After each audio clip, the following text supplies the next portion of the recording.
Hello everyone! 大家好！皆さんこんにちは、ひときです。皆さんは日本人がどのタイミングでカジュアルな日本語を話し始めるか気になりませんか？実は僕たちは友達同士ではカジュアルな日本語しか話さないので、皆さんが勉強している日本語だと少し丁寧すぎる場合があります。日本語には初めて会う人とか先生とか年上の人に使う丁寧な日本語、敬語と友達や家族に使うカジュアルな日本語、タメ口があります。この違いがわかると、例えば日本人を見た時に、あの人たちはカップルに見えるけど、でもまだ敬語を使っているから、まだ会ったばかりなのかなとか、年上の人にタメ口を使っているから家族なのかなとか、そういう違いが見えて面白いと思います。前僕が駅にいた時に、みんなでいる時は敬語を使っていたのに、2人だけになったらタメ口になっていたから、もしかして秘密の関係なのかなとか、そういうこともちょっと分かったりします。皆さんが今勉強している日本語は基本的に敬語です。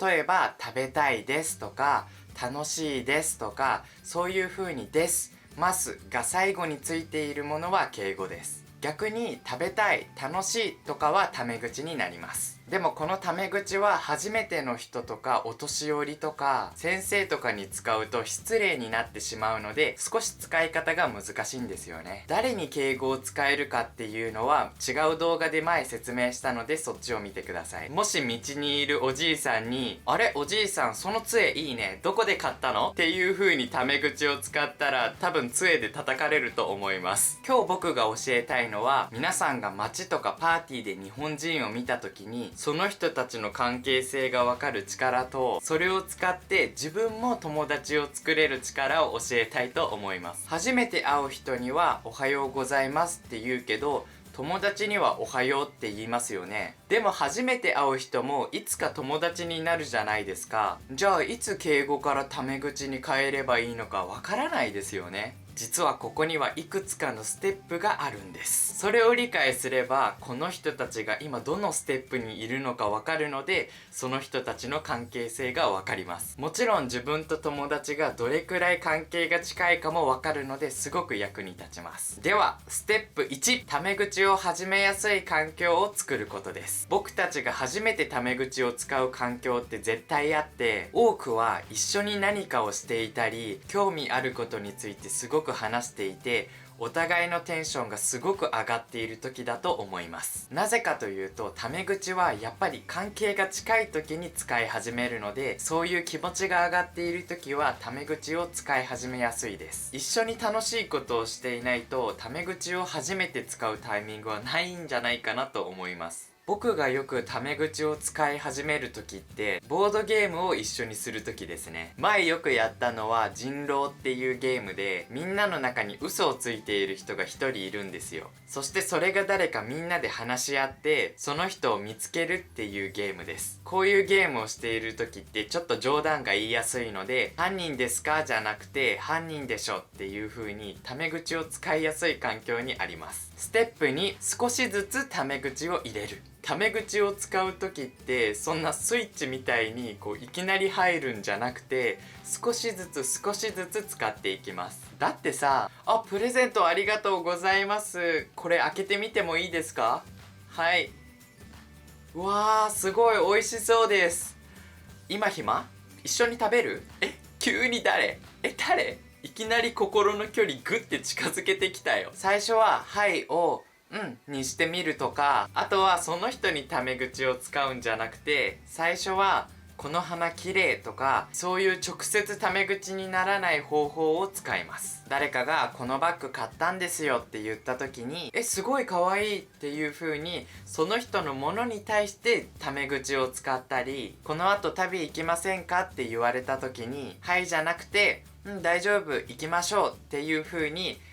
大丈夫はタメ口で、行きましょうは敬語。こういう風に一つの文の中にタメ口敬語を少しずつ入れて、最後はタメ口だけになっていきます。ステップ3、相手がタメ口にならなかったら自分も敬語に戻ることです。昔僕大学生1年生の時に初めて会った人たちとダーツに行ったんですよ。でそろそろ友達になったかなっていう時に、そのうちの一人に今度なんか一緒に食べるってタメ口で聞いたら、はい食べますって言われて、あ、オッケーですって言ったのを覚えてます。あれちょっと友達だと思ったけど少しまだ早かったかなって思った時は、ちゃんとまた自分も敬語を使って戻した方がいいです。最初からタメ口を使うとちょっと失礼な人になってしまうので、そこが難しいんですよね。友達だから変なジョーク言えるけど、知らない人に変なジョーク言ったらすごく失礼じゃないですか。そんな感じと似ています。敬語もリスペクトしたいっていう気持ちがあるから使っているだけで、友達になりたくないっていう意味ではないので、そこは気をつけてください。ここで皆さんにすごいいいことを教えます。日本語のいいところは、タメ口で話した時にやばいと思った時にすぐに敬語に変えられるところです。例えば、これすごい Oh shit ですという風に相手の反応を見てからすぐに変えることができます。ただ待っている時間が長すぎると、それはタメ口なので危険です。ステップ4、一度タメ口になったらずっとタメ口。もうずっとタメ口使ってるのにいきなり敬語になったら、それはすごい変です。学校の友達の家に行った時に、なんか急にお店みたいにどうもどうぞ中へお入りくださいって言われたら、何急にどうしたの、何ショッピングモール、右手にはトイレが、左手には階段がございます。今日ちょっと用事があったんだった。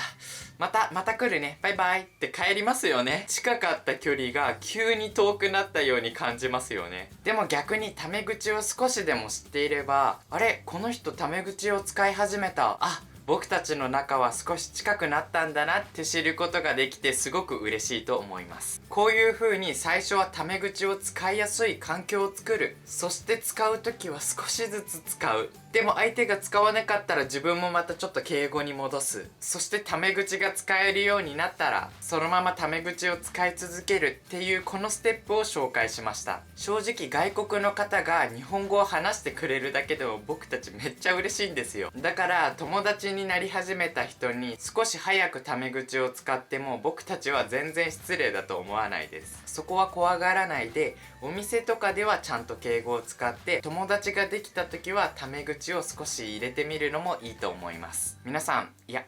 みんなありがとう。